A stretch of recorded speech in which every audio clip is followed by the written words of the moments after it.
E aí pessoal, tudo bem? Eu sou o Petino Matheus Carvalho e essa é mais uma videoaula do grupo PET Elétrica.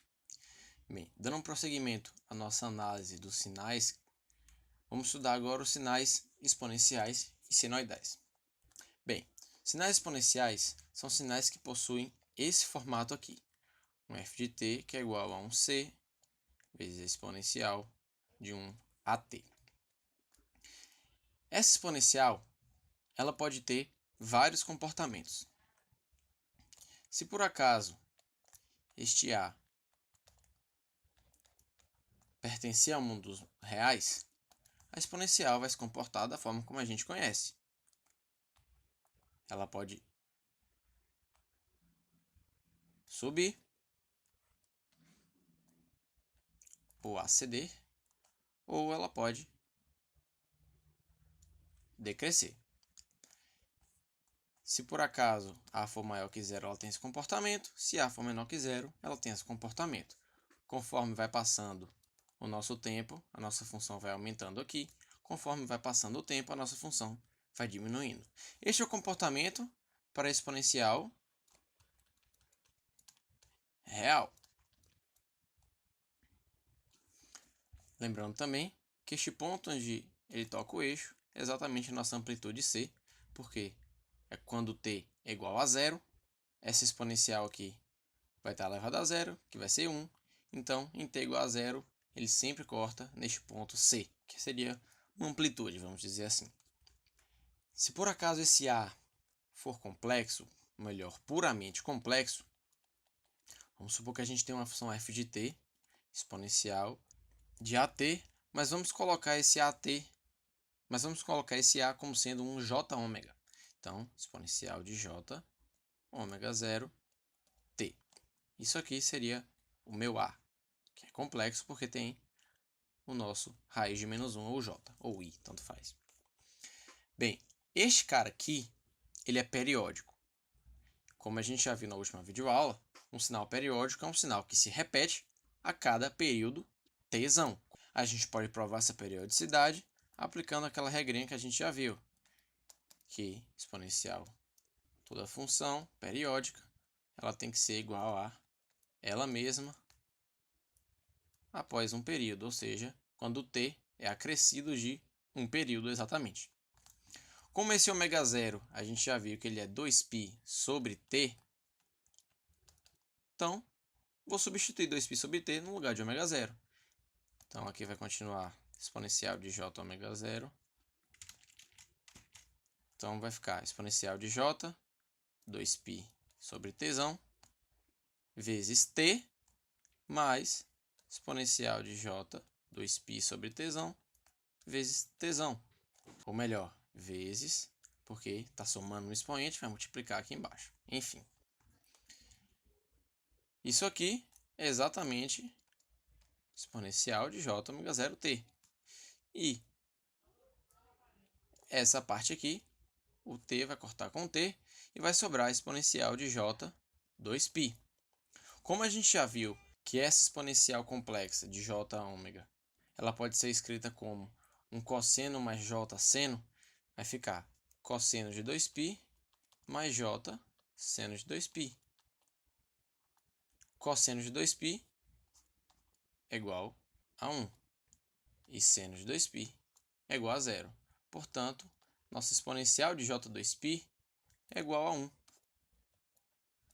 De forma que exponencial de j ômega 0 t é igual a exponencial de j ômega 0 t mais tzão. Então, está provado que essa exponencial puramente complexa é periódica.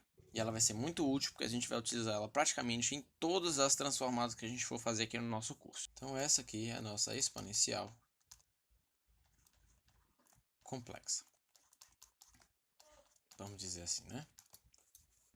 Bem, falamos das exponenciais, vamos falar agora dos sinais senoidais. Sinais senoidais, como você já conhece, pode ser um seno ou pode ser um cosseno. Então, eu posso ter uma função x de t, que vai ser um a vezes um cosseno de ômega 0 t mais uma fase. Bem, vamos definir quem são esses caras. Este A seria a nossa amplitude do nosso cosseno. O sinal senoidal ou cossenoidal, ele varia sempre em torno do 1 e do menos 1. Mas, se ele estiver multiplicado por uma constante A, ele vai variar em torno de 1A e de 1 menos A. Então, essa é a nossa amplitude do nosso sinal senoidal. Neste caso, um cosseno. Este ω0 é a nossa frequência. Claro que é a nossa frequência angular. Mas, de certa forma, possui a frequência embutida, pois a gente sabe que ômega é igual a 2πf. Portanto, se a gente estiver falando em frequência em Hz, basta multiplicar por 2π que a gente vai ter a nossa frequência angular em radianos por segundo. E essa frequência diz quão rápido ou quão lento vai variar essa nossa senoide ou esse nosso cosseno. Então, se a gente tiver um sinal assim, vamos dizer que ele varia com 60 Hz. Se tivermos um sinal que varia com 120 Hz, ele vai variar 2 vezes mais rápido do que esse sinal de 60 Hz. Então, vai dizer quão rápido vai variar a nossa senoide ou nosso cosseno. Ressaltando, claro, que aqui a gente tem um período e que esse período é o inverso da frequência. Então, lembrar da relação também que tesão é 1 sobre f. Quanto maior a frequência, menor o período. Quanto maior o período, menor a frequência. Então, aqui temos uma frequência de 60 Hz, um período t. Se temos uma frequência de 120 Hz, certamente teremos um período t sobre 2. Enfim. E este carinha aqui é o que a gente chama de fase ou defasamento do nosso sinal senoidal. E o que significa esse defasamento? O que será essa fase? Ela vai dizer quão atrasado ou adiantado está o nosso sinal senoidal.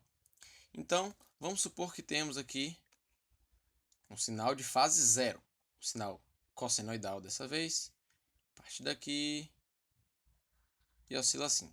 Este sinal aqui possui essa fase igual a 0. Se por acaso eu tiver uma fase positiva, isso vai dizer que meu sinal está atrasado. Então ele vai começar deste mesmo ponto onde ele deveria partir, ele vai começar um pouco depois. Então ele vai começar a oscilar a partir daqui. E esse atraso vai se propagar por todo o sinal. Então, esse sinal aqui possui uma fase positiva. Ele está atrasado, ele vai começar depois. Claro que como ele é sinal contínuo e periódico, ele tem o restante da sua onda para lá também.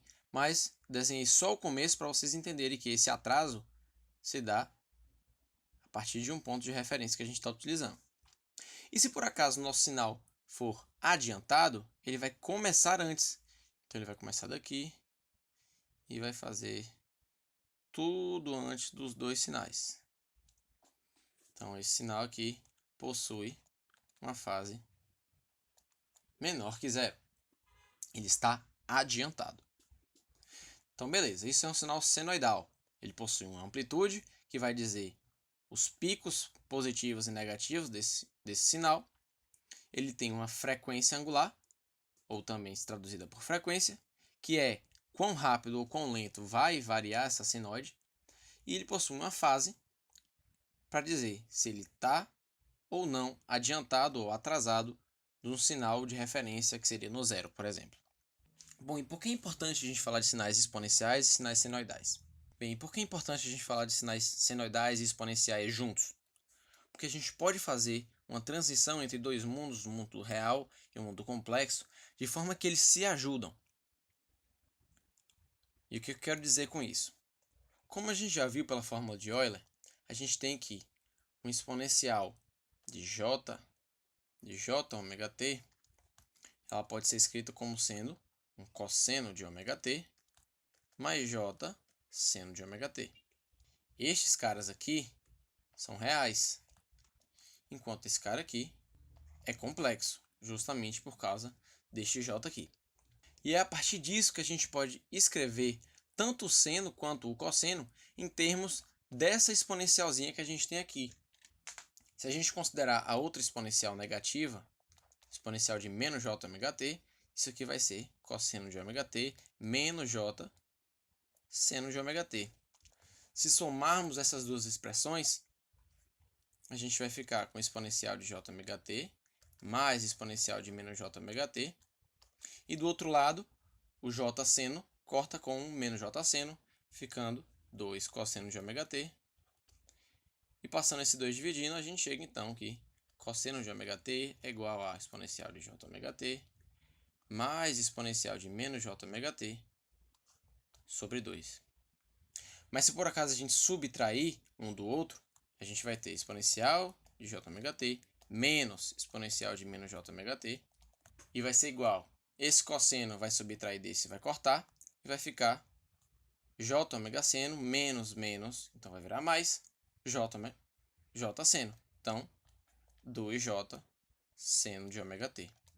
Jogando 2j para o outro lado, temos que seno de ômega t é exponencial de j ômega t menos exponencial de menos j ômega t sobre 2j.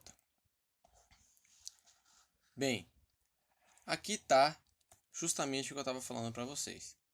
Temos um lado que é puramente real, é um seno, um cosseno, e do outro lado temos termos que são complexos, mas são complexos conjugados que quando se juntam dão um termo real.